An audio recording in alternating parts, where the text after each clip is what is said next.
Obstructionist stance, defensive stance, accommodative stance, proactive stance. You heard of those before?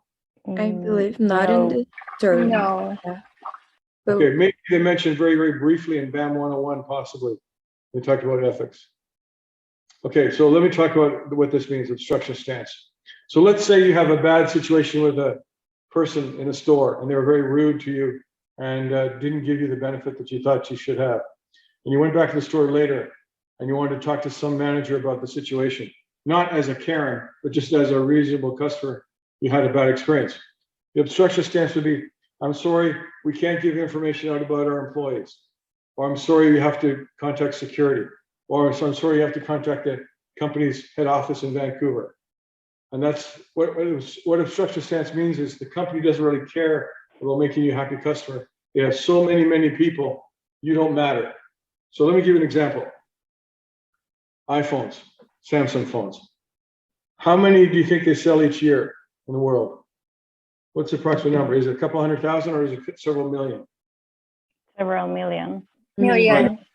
Exactly. So what that means is if you are a person who's unhappy with your Apple iPhone and you go to the Apple store and you want to get some customer satisfaction, they're probably not going to be very nice to you because numbers don't mean anything to them. If you are 1% of the people that are complaining, that's one person out of 100. But you're not just one person out of 100, you're actually one person out of about 10 million, which is like 0.0001%.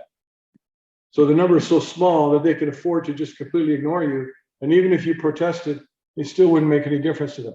You would have to represent 10,000 customers for them to pay attention just because of the large volume of that. So that's what the obstructionist stance is when you complain about some situation or unethical circumstance and the company just doesn't respond or doesn't have any pressure to respond.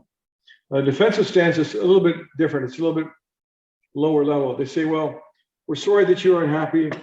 We agree that your complaint is reasonable, but we can't do anything about it because our head office is in New York City, and New York City has to have the original receipt in the original box. You start making up these things like that, right? So accommodative stance, that's a little bit more different. So the accommodative stance, I'll give you my personal experience here that I had with this. Okay.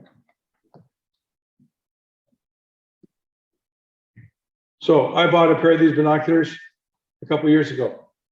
And when I was out in the woods one day, I fell down and broke the lens here.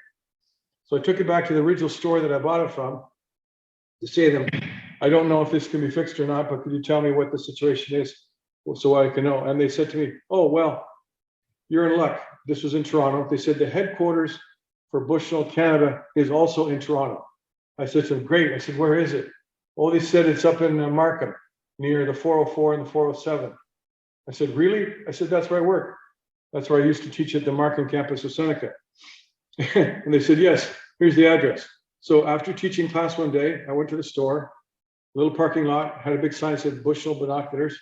I walked in, the guy said to me, how are you, sir? How can I help you? And I told him about my story and I handed him binoculars. He said, okay, wait here, please. We went into the back room. I counted 2, 3, 4 minutes. He came back out with a brand new box of binoculars and said, sir, we can't fix your binoculars. They're too badly damaged, but here's a new pair. No cost. I said, really?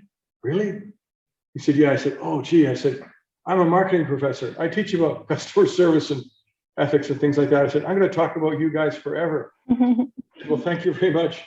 I said, but how can you do this? It must be expensive. He goes, no, it's not expensive because we make really, really good quality binoculars. This kind of damage hardly ever happens. So we can afford to give it out for free in order to build good relations. And he said, if you have a lot of people on social media, they'll probably talk about this. They show a picture of you on Instagram and people will then go out and buy Bushnell binoculars. I thought to myself, that's a great story.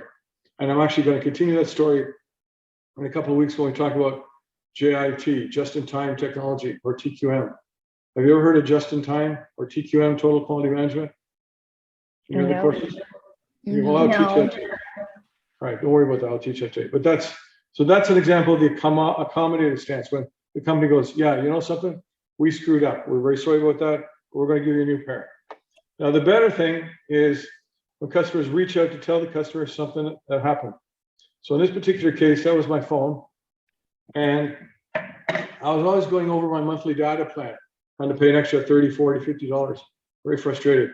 So the person at TELUS said, well, here's a small app that you can load on your phone that'll tell you when you get close to going over your data so you can switch to Wi-Fi. I said, great.